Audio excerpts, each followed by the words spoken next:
मैया पार्वती के चरणों में मैं नमन करता हूँ। मेरा नमन स्वीकार हो। इस कालखंड के महामानव हरेंद्रानंद भैया एवं सत्य स्वरूपा नीलम दीदी के चरणों में मैं नमन करता हूँ। मेरा नमन स्वीकार हो। इस चर्चा स्थल पर आए हुए तमाम गुरु भाई गुरु बहन को भी मैं कोटि कोटि नमन करता हूँ। मेरा नमन स्वीकार हो। आइए, मंच संचालककर्ता की ओर से चर्चा का आदेश मिला है। चर्चा लेके हम गुरु के चरणों में समर्पित हूँ। अभी हमारे पिंटू भैया बहुत अच्छे अच्छे बातों से आप सभी को समझा रहे थे। गुरु कौन है? जिनको हम लोग दिन रात पूजा करते हैं। महादेव को पूजा करने जाते हैं दीदी, वही तो महादेव गुरु हैं। उनको अगर हम गुरु के रूप में याद करते हैं तब हमारी पूजा सफल होती है। इसलिए पूजा का मतलब होता है पूरी जानकारी। पू का मतलब पूरी, जा का मतलब होता है जानकारी। तो पूरी जानकारी अगर आपके पास है दीदी, तब आप शिव को पूजा कीजिएगा, तब आपको लाभ मिलेगा। लेकिन अगर आपको जानकारी नहीं है, सिर्फ एक लोटा जल और बेलपत्र अब प्लस प्रसाद लेके गए, तो बाबा, आप तो समझ रहे हैं कि बाबा इतने में खुश हो जाते हैं। बाबा खुश होते हैं? नहीं होते हैं। सो बात नहीं है। बाबा क्या है? हमारे भाव का भूखा है। उनको भाव चाहिए। आप दिन रात उनको अपने दिल में बसा के रखिए। हमेशा उनसे दया मांगते रहिए, उनको याद करते रहिए। देखिए आपके जीवन में कैसा परिवर्तन आता है कि वो आप ही समझिएगा। दीदी, जिस घर में शांति है वही घर में गुरु का भी वास होता है, और जिस घर में शांति नहीं है वह घर में गुरु का वास नहीं होता है। इसलिए हम आप सभी से जहाँ भी चर्चा होता है वहाँ इस बात को हम जरूर बोलते हैं कि सबसे पहले घर में शांति बना के रखिए। घर में छोटा छोटा बात के लिए झगड़ा झंझट नहीं कीजिए। उससे क्या होता है कि गुरु जो आपके आए हुए हैं घर पर, वो भी भाग जाते हैं। उनको चाहिए शांति। जैसे वो खुद भोला है वैसे आपको भी बनना पड़ेगा दीदी या भैया, जो कोई भी है। भोला के माफिक आपको भी बनना होगा। जब आप भोला के प्रति बन जाइएगा तभी न भोला भी आपके ऊपर दया करेंगे, गुरु भी आपके ऊपर दया करेंगे। बस यही तो है दीदी। और कितना सुंदर हमारे हरेंद्रानंद भैया ये 3 सूत्र दे करके हम सभी के जीवन में एक नया ही सुख और शांति का अनुभव करते हैं। आप देखिए दीदी, जब अगर चर्चा कहीं नहीं होता है तो मन में अंदर से बहुत व्याकुल होता है। व्याकुल ऐसा लगता है कि कहीं चर्चा हो तो जरूर जाएंगे। चर्चा में आने से आपको शांति मिलता ही है, प्लस घर परिवार सबको शांति मिलता है दीदी। इसलिए चर्चा जहाँ भी हो वहाँ जरूर जाइए। और कंगन अवश्य पहनिए। कंगन पहनने से आपका सारा रोग बीमारी दुख तकलीफ सारा दूर हो जाता है।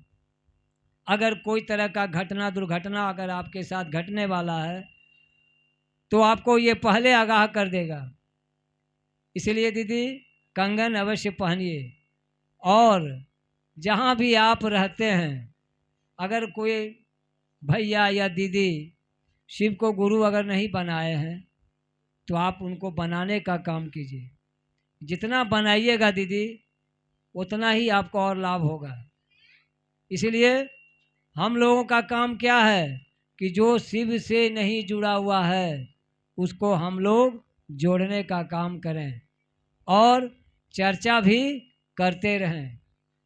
चर्चा करने से क्या बताए कि चर्चा होने से जिस घर में चर्चा होता है उस घर में दृश्य और अदृश्य शक्ति जो भी है, जिसको भूत पिशाच बोलते हैं, या किसी का नज़र लग गया, वो सब आपके घर पर असर नहीं होगा, क्योंकि आपके घर में खुद शिव बैठे हुए हैं। शिव के ऐसा महाकाल कौन है? कोई है दीदी इनके सामने? कोई नहीं है। इसलिए घर में हमेशा उनको याद करते रहिए। खाना भी बना रहे हैं तो भी याद करते रहिए, स्नान कर रहे हैं चाहे कुछ भी कर रहे हैं तो उनको याद करते रहिए। और एक बात, जैसे आप अपने बाल बच्चे को के ऊपर ध्यान रखते हैं, ख्याल रखते हैं, कौन खाया, कौन स्कूल गया कि नहीं गया, ठीक उसी तरह से गुरु को भी एक अपना परिवार के रूप में मानिए। जब खाना खाने के लिए बैठे तो पहले गुरु के नाम पर निकाल दीजिए। जब खाना बनाते हैं दीदी तो पहले खिलाने के पहले आप गुरु के नाम से आप निकाल दीजिए, और वो जो आप निकालते हैं उसको गौ माता को खिला दीजिए। वो किसी कुत्ता उत्ता को नहीं, गौ माता को खिला दीजिए। जितने आप निकालते हैं इतने सा निकालिए, जितने निकालिए, जितना उनका भाग है उनका भाग निकाल के गौ माता को खिला दीजिए। उसके बाद देखिए आपके जीवन में क्या परिवर्तन आता है। कुछ लोग कहते हैं कि दीदी भैया हम तो 5 साल से जुटल हिए, लेकिन कष्ट और तकलीफ तो आप छोड़बे नहीं करें। तो छोड़ेगा कैसे दीदी? आप शिव से जुड़ गए। सिर्फ खाली स्कूल में नाम लिखा लेने से हम गुरु का शिष्य नहीं बनते हैं। हम गुरु जब तक हम पाठशाला नहीं जाएंगे, प्रत्येक दिन जब स्कूल हम नहीं जाएंगे तो फिर ज्ञान हमको कहाँ से मिलेगा दीदी? तो ये हम सभी का ये पाठशाला है, जहाँ इस मंच से जो भी गुरु भाई या गुरु बहन भजन के माध्यम से या चर्चा के माध्यम से जो आपको समझाते हैं वही तो हमारे हैं। कौन जानता है कि हम जो अभी जो आपके सामने चर्चा कर रहे हैं, मेरा क्या औकात है चर्चा करने का? ये जब तक गुरु का कृपा नहीं होगा। आप यहाँ चर्चा में बैठे हुए हैं, जब तक गुरु का कृपा नहीं होगा तब तक आप बैठ नहीं पाइएगा। यानी तो कभी कभी देखते होंगे कि शरीर में ऐसा कष्ट आ गया या पेट में दर्द उठ गया कि उठ के जाना पड़ता है। तो क्या है कि आपका उस समय चर्चा में बैठने का नहीं है, इसीलिए गुरुदेव आपके ऊपर ऐसा कर दिए कि आप सीधे हट गए वहाँ से। तो मन को शुद्ध रखिए दीदी, और हमेशा मीठा बोली बोलिए, और एक दूसरे के साथ प्रेम बना के चलिए, और अपने भी याद कीजिए और दूसरे को भी याद करवाइए कि तुम भी गुरु को मने मन याद करते रहो। बस दीदी यही तो 3 सूत्र है।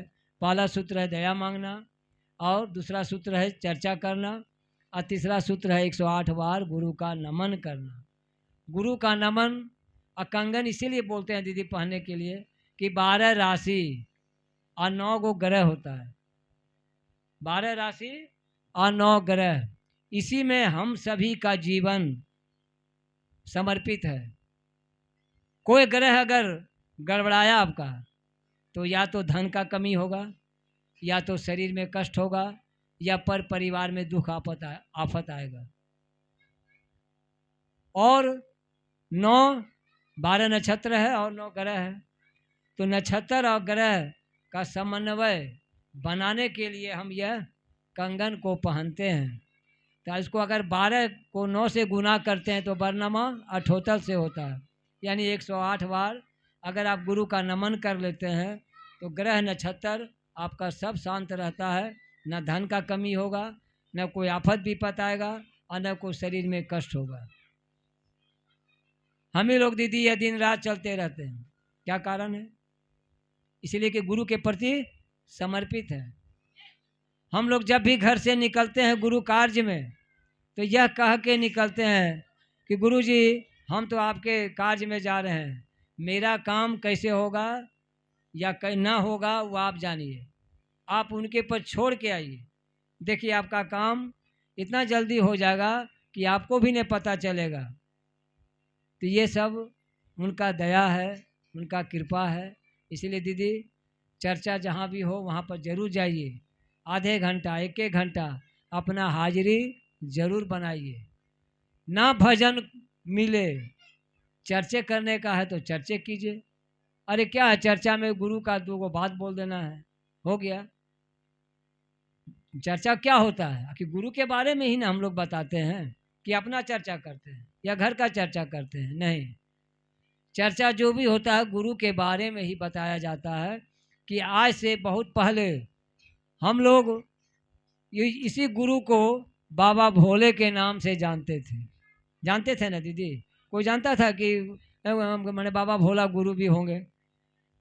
लेकिन यह किसने बताया? यह हमारे हरेंद्रानंद बताए कि शिव गुरु हैं, आज भी हैं, कल भी थे और हमेशा जन्म जन्मांतर तक रहेगा।